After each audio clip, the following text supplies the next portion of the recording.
Hey, did you happen to see a documentary on on HBO Max? It's a little something about like Rock Hudson documentary. You didn't see that, did you? Did you happen to see that? And we're like, yeah, we did. That Oh, we pants came off. popped. We dropped draws. That was We it. popped, man. Oh my god. Yeah, so this is the I There's love a when lot to people unpack. I love when people always say this, how like when we agreed on the fireworks thing. It's like, oh, you two old fucks. You know what, man? It's not that I'm old. It's just that I pay a premium to live the life I do. I pay fucking more in taxes. I pay all kind of shit. You can't. But the problem with me is it's not so much the fireworks. It's the motherfuckers that are using their homes as Airbnbs in a non-rental area because these assholes aren't there. We're supposed to have a 3-month minimum lease, and there's 99,000 cars up and down the beach for 3 days, and they're all gone. And guess what? Not everybody that lives on the beach is from Alabama or Georgia. Okay, just so happens that everybody's in a suburban, a Tahoe with a Georgia. It's like, no, they're all coming over the border, getting a place that holds 93 of them, and it's ridiculous. And where I live, you can't drive on the beach. It's like it's a turtle habitat. It's quiet. That's why I live there. So it has nothing. If you want to go light fireworks off, knock yourself out. Just don't do it someplace where it's illegal. And don't do it in my fucking. Don't make my dog have a heart attack. So it's not that we're old. It's just that fuck you. You know. But anyway, in Anyway, regards so to Rock Hudson, we were also talking about the fact that, you know, and as life goes on, you don't get to watch what you want to in the TV room. So I watched 665 the other day, and I'll just leave it at that. I watched it and pulled my wife through it for 90 minutes. And so it was kind of her choice. So we were going through, and she said, go get off of Max because there's never anything, or get off of Netflix and go to Max and see if there's anything on Max. So I went to home and I went through, and she goes, oh, I wanted to see that Rock Hudson bio. I'm like, all right, that's cool. I don't have a problem with that. I mean, Rock Hudson's cool with me. McMillan and wife. and wife, Yeah, I mean, I'm in. Giant, great film. So this documentary starts off, and it's basically like as time went on, because Rock Hudson was like the first prominent celebrity to contract and then die of AIDS. mm-hmm. And it was always like hush hush, and when was he gay, and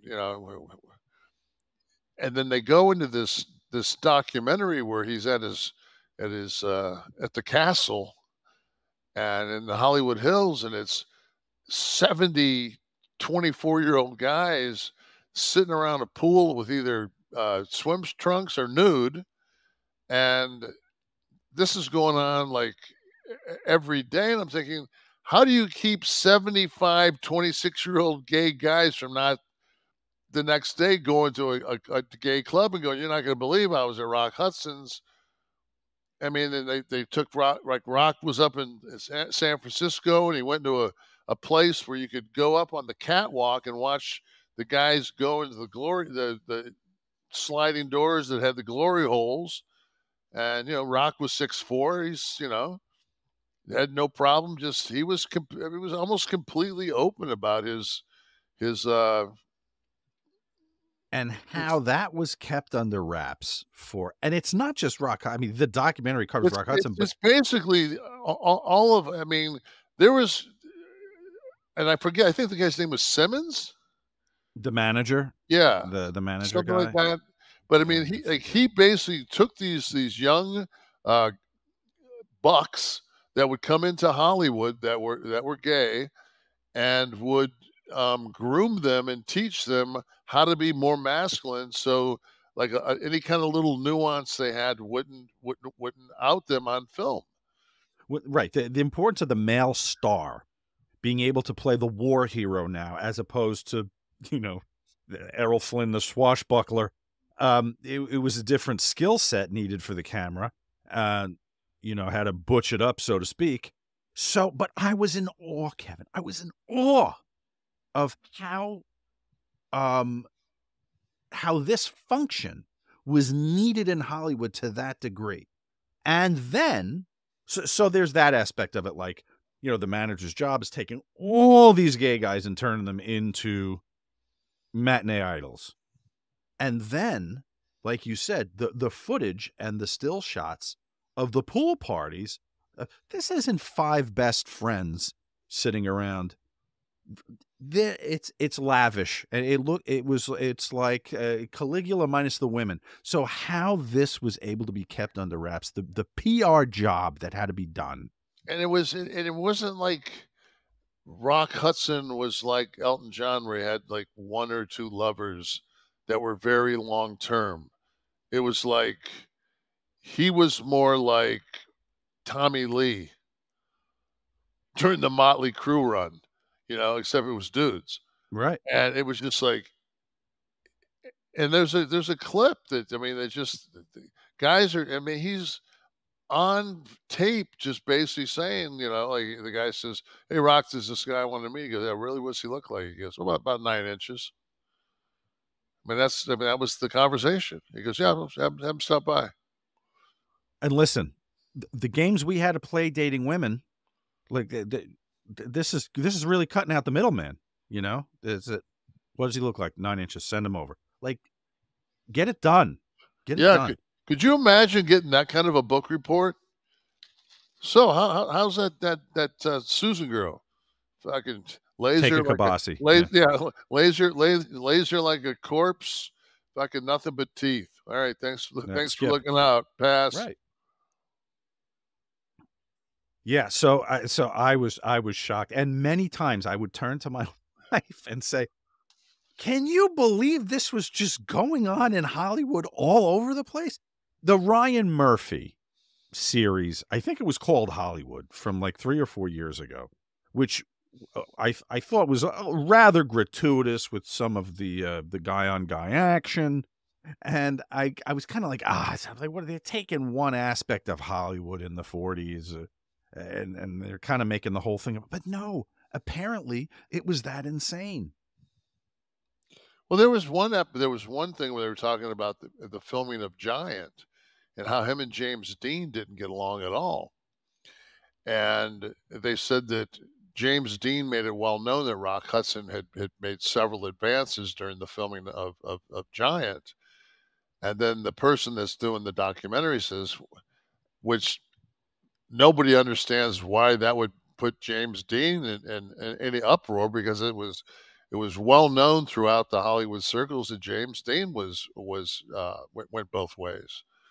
So it's like how I just don't understand that when he got sick, and then there's this guy that it gets so brutal towards the end, because now he's I mean, he's Rock Hudson, and this is like he's at such a different level than everybody else is, and he gets he contracts AIDS, and he goes about a year kind of like Hmm. undercover.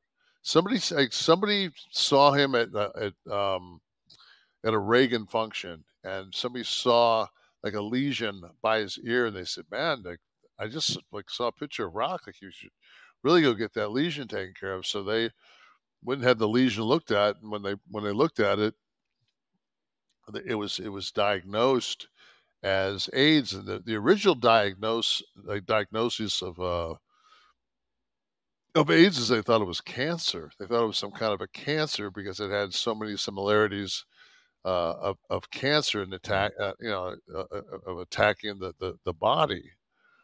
So he went to France. He went to Paris and was being treated there. And then once they found out that he had actual AIDS, because they didn't know like how contagious it was and what I mean, I remember back It was when early on, yeah when early this was 80s. yeah this is early '80s when and I remember when it was people said it was I mean Magic Johnson when Magic Johnson was diagnosed he couldn't play in the league. It took a couple years before they found out, okay, it's not contagious through saliva or sweat. Then they allowed Magic to come back and play in the All-Star game. He scored like 40. Yeah. But no, it was just and so he signed to go on the show Dynasty, and he had this he was a horse breeder, uh, and he had this scene with Linda Evans where she gets tossed and he jumps down off the horse and runs down to her and he has to kiss her. Yeah. And it's like his diary is just like, oh my God, like I can't believe I've got to, I've got to do this today. And the last thing he wants to do is, of course, give her this. So he's like, I've done, I went through a bottle of mouthwash, and when you watch this horribly awkward kiss that he gives her with his mouth like glued shut, and she's like, I know that Rock Hudson can kick. Why won't he kiss me? And she was.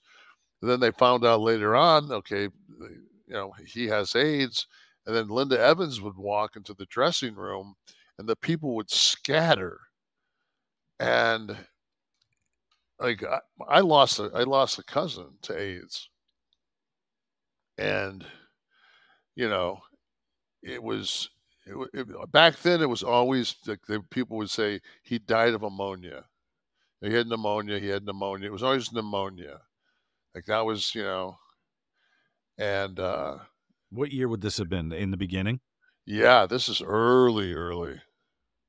Yeah, my cousin passed, and I mean, we knew he was homosexual. I mean, he made so many passes at me and my brother throughout our childhood. Oh, your age? Older, older. He was several years older than I was. I remember one time he called me upstairs, and I'm 9 years old, coming up the stairs, and I come around the corner and I walk in his room and he's laying there with a big boner. Hop on. I say, I don't think my fucking 1 foot touched going down those stairs. I was at the landing. I was like, fuck. Now, this was not your WWE tryout match. This was No, your childhood. You're talking no, about. this Okay. is my time. Just making sure. I mean, it was just like, because fuck, I was 8. I mean, Mm. I don't even think I'd seen a Playboy at that point in my life. So it was, a little bit more, 1968 was a little bit more of a, Simpler time. yeah. Now you go Yeah. by, we go by a bus stop and there's third graders and they're calling each other cocksuckers and fuck Right. you and They're all on Pornhub on their phones. exactly. I mean, You run upstairs and it was a cousin different, Jerry's got the fucking yeah. Eiffel Tower in the bed, and It's just like and it's funny if you've ever talked to a woman that's been had somebody expose themselves to them. It's so jarring. Um, they always go, and I swear to God, the thing was 1.5 feet long because you just don't expect to see somebody's, genitalia. I remember my wife was with a friend of hers, and they were at the Acres Mill Mall, and some guy drove by real slow, and just was, masturbating when, like from like right next to them. dude, I wouldn't have done it if I knew it was Tamara. I didn't know you at the time. Yeah, well, she said every time she watches our show, she goes, Sean Fuck, know Sean that looks guy. familiar. That's why Tristan ripped the book up. Yeah, Um, that's the one.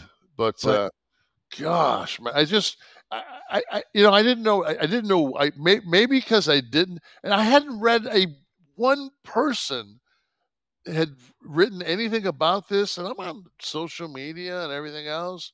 It's just like it didn't get any kind of reviews. I mean, this thing are we the only two guys that have seen this in America? I don't know. Yeah, no, I saw no coverage of it. We just were flipping None. around, and again, it was one of those compromise nights, right? Like my wife's with me, so I'm not going down the CSI rabbit hole. So And it it's gonna be was, something man, middle of the I road, and I found would. the piece at the end, like it was, he died alone. He had those two friends that were, that he had, throughout life, and they were, like, but they went, like when they went out to Joshua Tree, and Rock had never been there before, and that was, I think it was around Easter time, and they were telling the it was kind of their story at that point, kind of through a diary, and they were saying how they knew that if they saw Rock again, it didn't really matter because this was the last time Mm, that they were going to see Rock. That was, this was it, and it basically was. After that, when by the way, he had to rent like a 747 or some shit, 727 to get home from Paris to L.A. because they wouldn't allow him, and you couldn't take a small enough, he had to fucking, you know, rent a whole plane, and he was deathly ill, yeah. and he went back to his home, and there were some of his past lovers that wanted to, they touch base with those two friends, and they were like, he's doesn't even, he wouldn't know you were here if you were here. The Mm, guy, and everybody just said at the end that that knew him and spent time with him or was a lover of his, that what a great guy he was. One guy, I mean, the term he used was he was such a dandy, he was a dandy, wasn't he? and yeah, and um, I He mean, like Doris Day. There's a part when, because Doris Day and him did Pillow Talk, and I've seen Pillow Talk, and it's like he did several movies where the storyline was that he was either, like in Pillow Talk, he pretends to be a gay man to get close so he can get Doris Day in bed. Like that's the premise of the movie. And Doris Day just, they're trying to. They've got clips of her like, God, Rona Barrett. People probably don't remember Rona Barrett, but she was like a gossip, a gossip, A gossip yeah, columnist, yeah. and she was like huge back in the early '80s. She had her own shows and shit like that on television. But like they were trying to, like, paint Doris Day into a corner, and she said, "I don't know." She said, "All I just know is he's a wonderful man." And there's one thing about that entire documentary: there isn't a human being that had a bad word to say about him. So Mm. Yeah, well, I don't even think when he died, 84, 85, I think something like that, 84. right? It was still not being carried, and No, today you wouldn't have this, that he was a homosexual. I think the news clip they showed, the woman, the closest they got was saying, passed away of AIDS, the disease typically associated with homosexual men. October 2nd, 1985, and he was 59 years old. Right. I didn't realize he was that young. Yeah, Yeah, I 59. was young. I remember because the thing was, my wife had always, when she saw pictures of my father, my wife always said, "God, your dad looked a lot like Rock Hudson." And I'd always heard that Rock Hudson was just a horrific chain smoker. Like you never saw him without a cigarette, and that was my father, Bob. And I said, "Yeah," I said, he was a chain smoker too." And my dad looked, much older than 36 because just that. that constant smoke just ripping through your face. Was he 36 when he died? Yeah, my dad was 36 when he passed. Holy, oh, yeah. Yeah. So everyone, run out there and grab some Rock Hudson. Get a piece of the rock. It's called All That Heaven Can Fit. All That Heaven Can Fit in Me. Hold on a minute here. All That Heaven. You're horrible. Where is it, for God's sake? No, it is called something like Yeah. All That Heaven Allowed. Yeah. And the thing is, so you think about that, and then you think about when guys would be in sports and they would come out and it would be like, man, they would come out, it would ruin their lives. Like everything. And now it's just like, if somebody came out in sports, would anybody, it would be like, what? So, all right. No, it happens now. You see. Well, I guess you know what I will say. There's still a stigma. You're very macho sports. Has there been a publicly gay boxer or MMA fighter? Or, I mean, there have been football players, but like that, I do think there would still be a little bit of a stigma depending on the sport. Tennis, you're fine. Golf, you're probably fine. Well, I mean, I'm sure there's. I just don't think it's newsworthy that whether.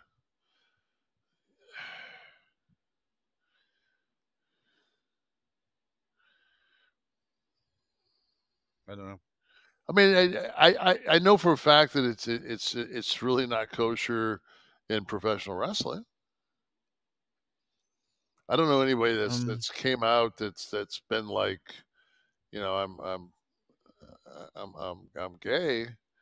But what about not to fans? What about just like to the locker room? Would it still be a problem? I don't. It wouldn't with me, but I'm you know. I don't know. Your rank and file today might be okay with it. I would hope.